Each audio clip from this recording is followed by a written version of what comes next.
Hey guys, I am Rajendra Jangir और आप देख रहे हैं मेरा यूट्यूब चैनल आरएमसी सीकर।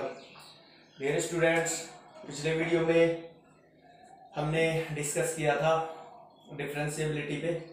उससे पहले हमने कंटिन्यूस फंक्शन के बारे में सीखा था और लास्ट वीडियो जो था उसमें हमने डिफरेंशिएबिलिटी पे डिस्कस किया था। डियर स्टूडेंट्स, आज हम डिफरेंशिएबिलिटी बेस्ड सम क्वेश्चंस लेंगे। पिछले वीडियो में हमने कुछ क्वेश्चन सॉल्व किए थे तो उसके आगे के क्वेश्चनों को हम सॉल्व करते हैं। तो लेते हैं डिफरेंशिएबिलिटी बेस्ड क्वेश्चंस।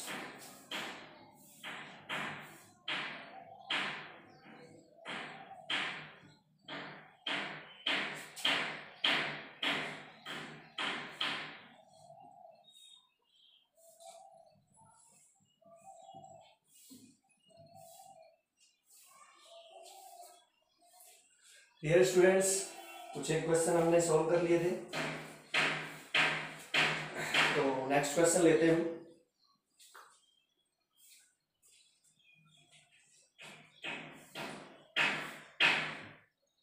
इसके क्वेश्चन ले लेते हैं विविध 6 के।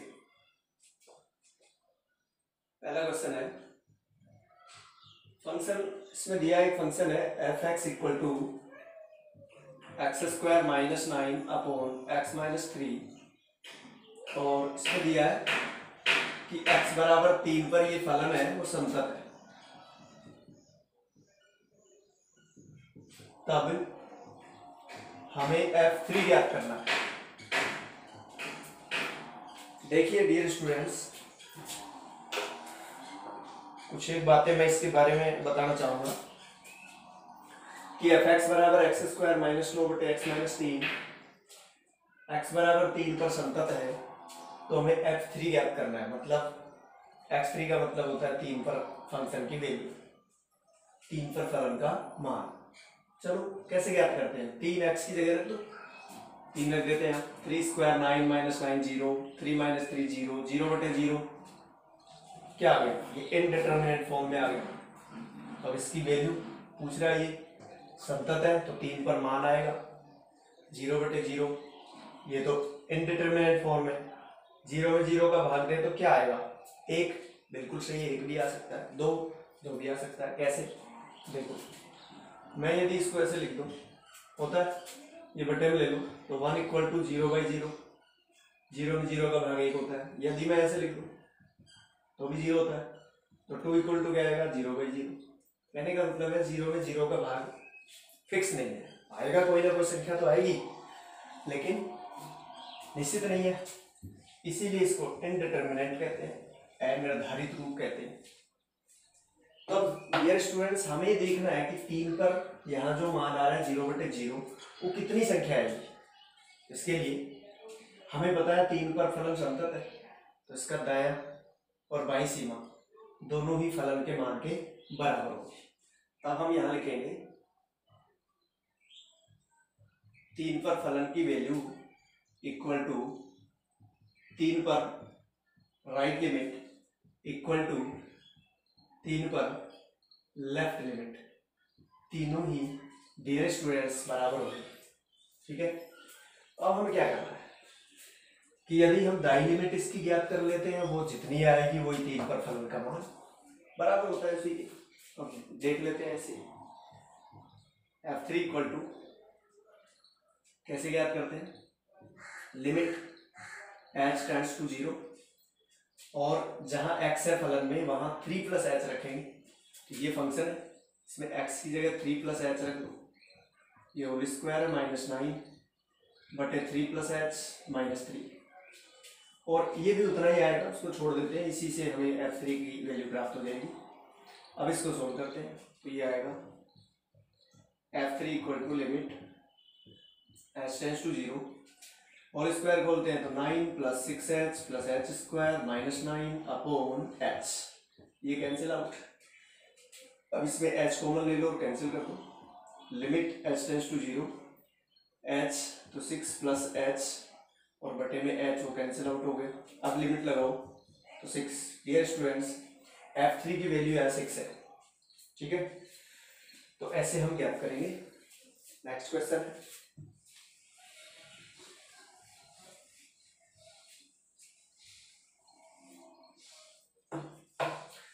Next question,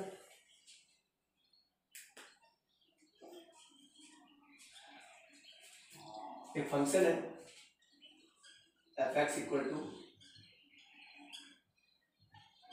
sign 3x upon X when X not equal to 0 and m when x equal to 0। Dear students, और आगे दिया है एट x इक्वल टू 0 पर ये फलन संतत कंटिन्यू है। ठीक है, x बराबर 0 पर फलन संतत है, कंटिन्यू है, तो हमें m की वैल्यू फाइंड करनी है। तो डियर स्टूडेंट्स, बिल्कुल इजी क्वेश्चन है। हमें क्या करना है, x बराबर 0 पर फलन संतत है, तो हमें पता है कि 0 पर फलन की वैल्यू 0 पर राइट लिमिट एंड 0 पर लेफ्ट लिमिट तीनों ही इक्वल होंगे। तो यहाँ लिख देते हैं then f0 equal to f0 plus 0 equal to f0 minus 0, right.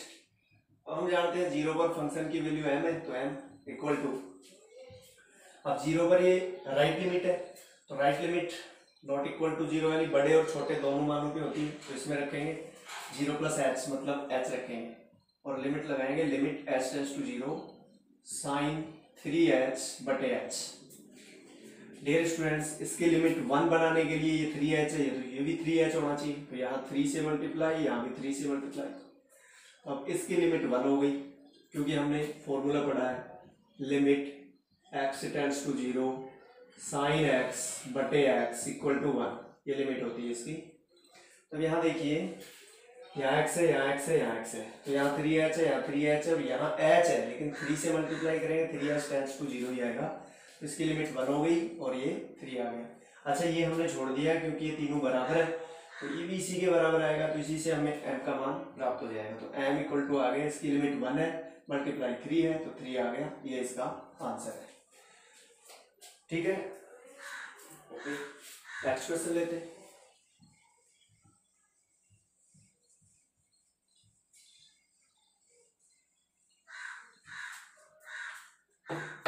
Next question, dear students,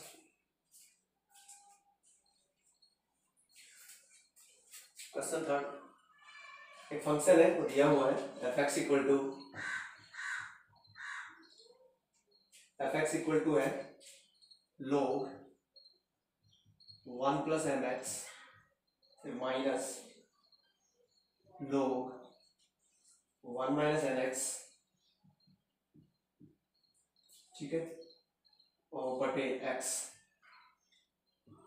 ये तो कब है, जब x not equal to 0, x not equal to 0, और फिर है k का जब x इक्वल टू 0। और डियर स्टूडेंट्स, ये भी सेम ही क्वेश्चन है, x बराबर 0 पर फलन संतत है, एट x इक्वल टू 0 फलन संतत है, तब अब हमें ये देखना है कि 0 पर ही फलन संतत है, सेम वही जो अभी क्वेश्चन आया था, इसमें बस थोड़ा सा लिमिट देखना है आपको कैसे ज्ञात करनी है। तो x बराबर 0 पर फलन संतत है, तो हमें पता है 0 पर फलन की value right limit and left limit तीनों बराबर इक्वल होगी, तो हम यहाँ लिखेंगे f0 equal to f0 plus 0 equal to f0 minus 0। ठीक है, f0 0 पर फलन की वैल्यू जो है वो k है, तो k इक्वल टू, अब इन दोनों में से एक रख लेते हैं क्योंकि दोनों से सेम ही मान आएगा, दिया हुआ है संतत है तो मान बराबर होते हैं, तो इससे ज्ञात करेंगे लिमिट h टेंड्स टू 0, फलन में जहाँ जहाँ x है वहाँ h रख लो, तो यह है फलन, इसमें रख देते हैं log 1 plus M H minus log 1 minus N H, ठीक है, बटे h। अब डियर स्टूडेंट्स, एक फॉर्मूला हमने पढ़ा है log x minus log y क्या होता है, log x बटे y होता है। देखिए, इसको भी हम ऐसे ही लिखेंगे, तो k equal to limit h tends to 0, तो ये आ जाएगा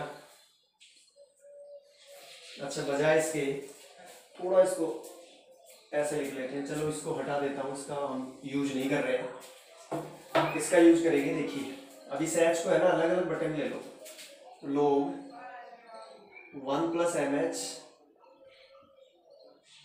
बटे एच, राइट, फिर minus log 1 minus N h बटे एच, ठीक है, ओके।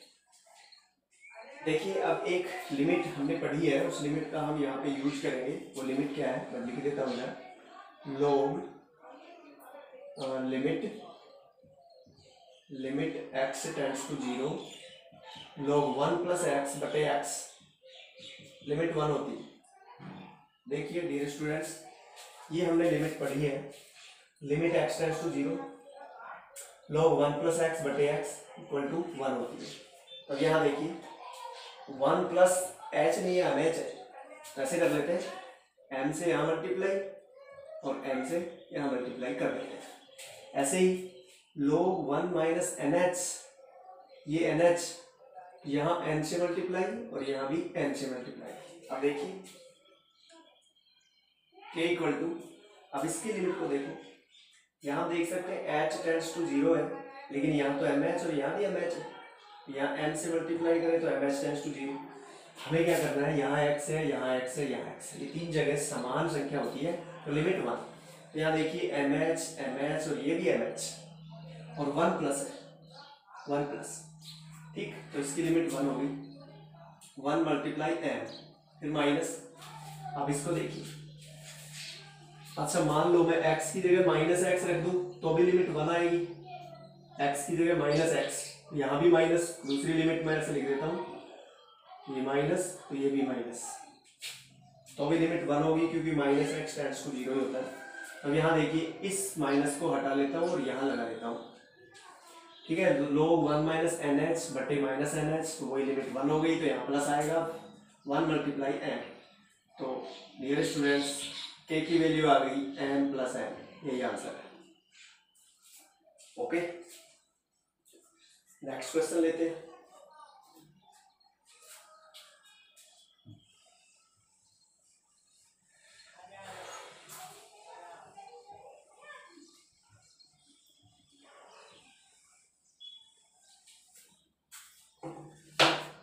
नेक्स्ट क्वेश्चन है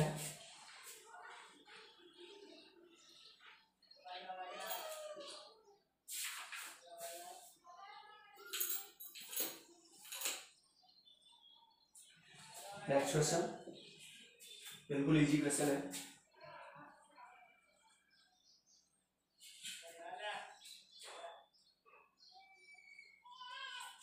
क्वेश्चन लिख देता हूं मैं, एक फंक्शन है F x equal to x plus lambda when x less than 3, 4 when x equal to 3 and 3x minus 5 when x greater than equal to 3, sorry greater than 3, ठीक है। और दिया हुआ है बिंदु x बराबर 3 पर समतल है, तो लैम्डा की वैल्यू ज्ञात कीजिए। At x equal to 3 function is continuous, then, तो देखिए 3 पर समतल है तो 3 पर फलन की वैल्यू, 3 पर राइट लिमिट एंड 3 पर लेफ्ट लिमिट, तीनों ही इक्वल होंगी डियर स्टूडेंट्स। 3 पर फलन की वैल्यू x बराबर 3 पर फलन की वैल्यू 4 है, तो 4 बराबर दाई लिमिट कैसे ज्ञात करेंगे, दाई लिमिट x के 3 से बड़े मानों के लिए होती है, बड़े मानों के लिए ये फलन है, और इसमें इससे दाई लिमिट ज्ञात करनी है तो इसमें डायरेक्ट 3 रख दो x की जगह, तो 3 इंटू 3 माइनस 5 फिर इक्वल टू, ये बाई लिमिट है, बाई लिमिट इससे ज्ञात करेंगे, तो ये इसमें डायरेक्ट 3 रखेंगे तो ये बाई लिमिट आ जाएगी 3 प्लस लैम्डा। लिमिट ऐसे ज्ञात करते हैं, हमने पीछे के वीडियोज में सीखा है। तो 4 और ये भी 4 है, 9 minus 4, 9 minus 5 4 equal to 3 plus lambda, इसलिए k इक्वल टू 1, ये आंसर है, क्योंकि 3 कर लेंगे तो 4 माइनस 3 1 हो जाएगा, ओके। ये क्वेश्चन इस प्रकार होगा।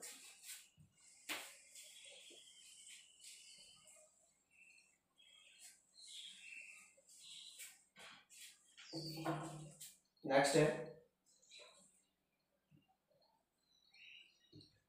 F x equal to function है कोट एक्स और ये x बराबर एन पाई बाई 2 पर संतत, ठीक है।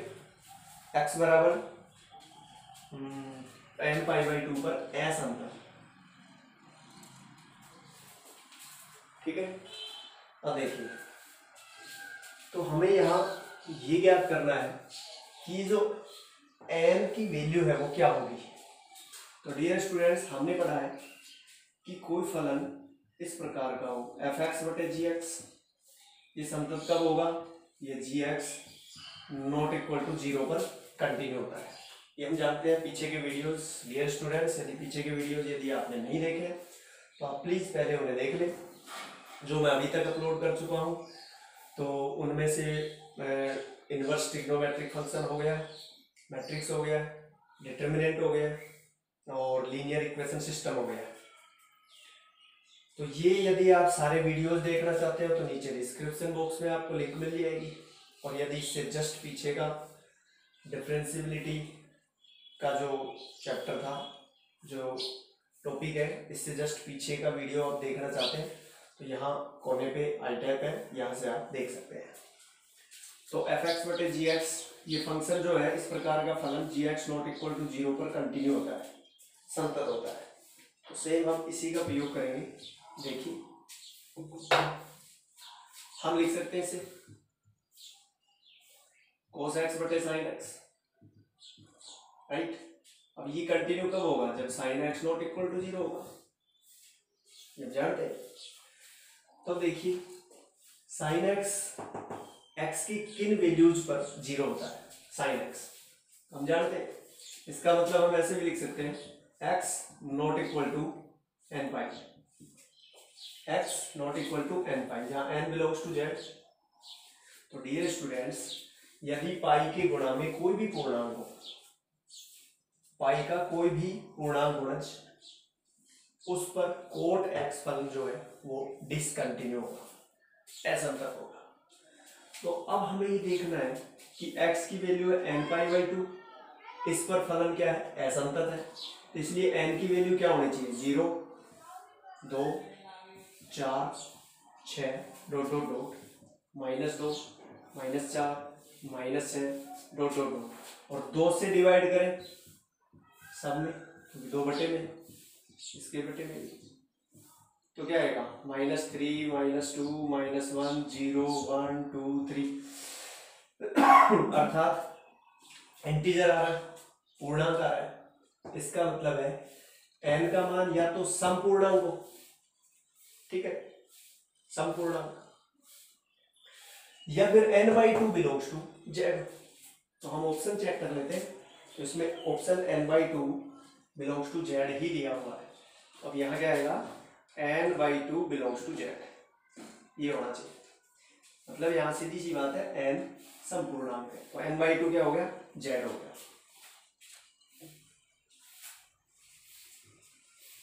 नेक्स्ट क्वेश्चन लेते हैं।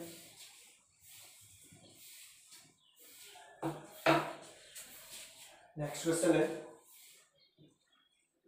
Function f x equal to x into mod x और उन बिंदुओं का समुच्चय जिन पर यह फलन अवकलनीय है। तो ये किन किन बिंदुओं पे अवकलनीय है, ये हमें देखना है। तो डियर स्टूडेंट्स, हम क्या करते हैं, इसका मोड हटा लेते हैं। मोड हटाना हमने पीछे के वीडियोस में सीखा है, तो वो आप देख ले पीछे के वीडियोस, वहां आपको मिल जाएगा, ये हमने सीखा है। तो ये हम जानते हैं x लेस देन 0 हो तो मोड x का -x होता है, तो ये हो गया -x², ठीक है। और x greater than equal to 0 है, ग्रेटर देन इक्वल टू 0 है, तो मोड x का x होता है, तो ये हो जाएगा x², ठीक है। अब हम क्या करते हैं, इसकी डिफरेंशिएबिलिटी चेक करेंगे। केवल एक बिंदु है, इक्वल टू क्या आ रहा है, x इक्वल टू 0 आ रहा है, बाकी छोटे बड़े हैं, तो 0 पे जांच कर लो, यदि 0 पे डिफरेंशिएबल है तो प्रत्येक बिंदु पर डिफरेंशिएबल हो जाएगा। और यदि जीरो पर डिफरेंशिएबल नहीं है तो केवल जीरो पे ही नॉन डिफरेंशिएबल होगा, बाकी प्रत्येक बिंदु पर ये डिफरेंशिएबल होगा। तो जीरो पे चेक कर लेते हैं। देखो इसका शॉर्ट तरीका भी है, वो हम अवकलन सीखेंगे उसके बाद पता लगेगा। अभी तक हमने अवकलन सीखा नहीं है, वैसे हम ये नॉर्मली अवकलन नहीं जानते हैं। यदि हम एफ डैश एक्स ज्ञात कर ले, इसका F dash x, F dash x इसका तो आएगा -2x, इसका आएगा +2x, ये लेस देन 0 और ये ग्रेटर देन इक्वल टू 0। तो अब देखिए हमें जीरो पर चेक करना है, तो जीरो पर लेफ्ट डिफरेंशिएबल क्या है, जीरो ही आएगा, क्योंकि इसमें जीरो रख दो जीरो हो जाएगा। और राइट डिफरेंशिएबल क्या है, वो भी जीरो ही है, इसका मतलब इक्वल है, जीरो पर भी ये डिफरेंशिएबल है, प्रत्येक बिंदु पर ये अवकलनीय हो जाएगा। तो इसका आंसर जो ऑप्शन है वो चेक कर लेते हैं कि -∞ टू +∞, अर्थात ये जो फंक्शन है -∞ टू ∞, प्रत्येक बिंदु पर ये अवकलनीय है। ऐसा कोई बिंदु नहीं है जिसपे non differentiable. Okay, next question लेते हैं।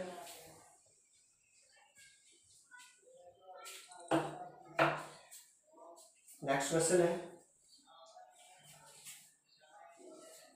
7, x = 0 पर हमें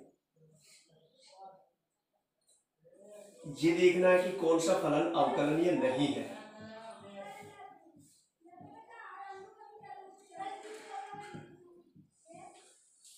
ऐसा कौन सा फलन है निम्न में से, मतलब चार जो ऑप्शन दिए हुए हैं उनमें हम चेक करेंगे और हमें ये जांच करना है कि कौन सा जो ऑप्शन है वो जीरो पर अवकलनीय नहीं है। तो पहला जो ऑप्शन है मैं लिख देता हूं x mod x, option A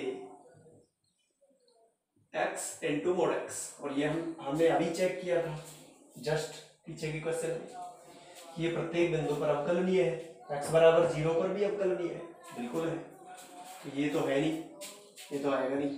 फिर ऑप्शन बी चेक करते हैं, ऑप्शन बी है 10x।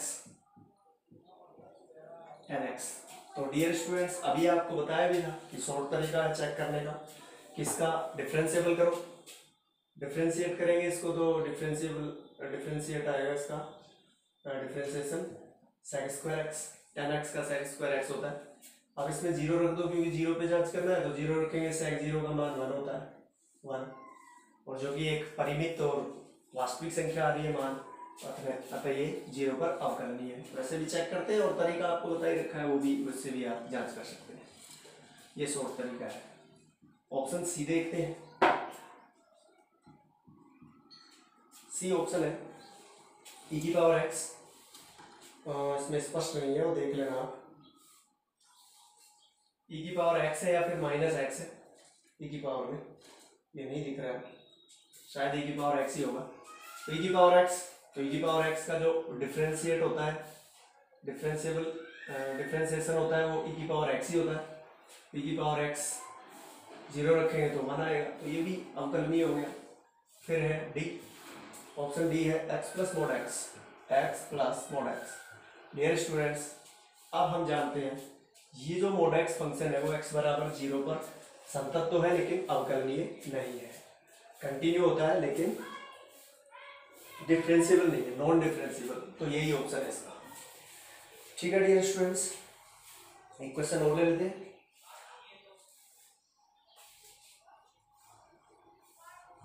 फंक्शन है f(x) = 1 + x 5 - x। 1 + x है when x <= 2, और ये है x > 2। ये दिया हुआ है कि f(x) का x = 2 पर बाएं अवकलज का मान ज्ञात कीजिए। तो हमें ज्ञात करना है at x = 2 f'(2 - 0), left differentiable हमें ज्ञात करना है इसका। तो देखिए 2 पर लिमिट h टेंड्स टू 0, सूत्र फॉर्मूला आप जानते हैं f(2 - h), मतलब 2 से छोटे मान इसमें आ रहा है, इसमें x की जगह 2 - h रखेंगे तो 1 + 2 - h, फिर माइनस f2 2 पर फलन की वैल्यू इसी में रखेंगे, 2 + 1 3, फलन की वैल्यू 3 आ गई बटे माइनस एच। ठीक है, तो 2 + 1 3, 3 - 3 ये कैंसिल आउट हो गई, माइनस एच बटे माइनस एच 1 आ गया, लिमिट लगाएंगे तो भी 1 आएगा। एक्स बराबर 2 पर इसका जो लेफ्ट डिफरेंशिएबल है, ठीक है, बायां अवकलज जो है वो इसका 1 है। तो डियर स्टूडेंट्स, आज के वीडियो में इतना ही। उम्मीद करता हूँ समझ में आया होगा, और यदि समझ में आया है तो वीडियो को लाइक करना ना भूलें, शेयर करें, और यदि YouTube चैनल को अभी तक सब्सक्राइब नहीं किया है तो प्लीज़ इसे सब्सक्राइब कर लें और बेल आइकन को जरूर प्रेस करें, ताकि आने वाली जो वीडियोज़ हैं उनका नोटिफिकेशन आपको तुरंत मिलता रहे। ठीक है डियर स्टूडेंट्स, ओके, आज के वीडियो में इतना ही। Thanks watching my video. Okay, thank you.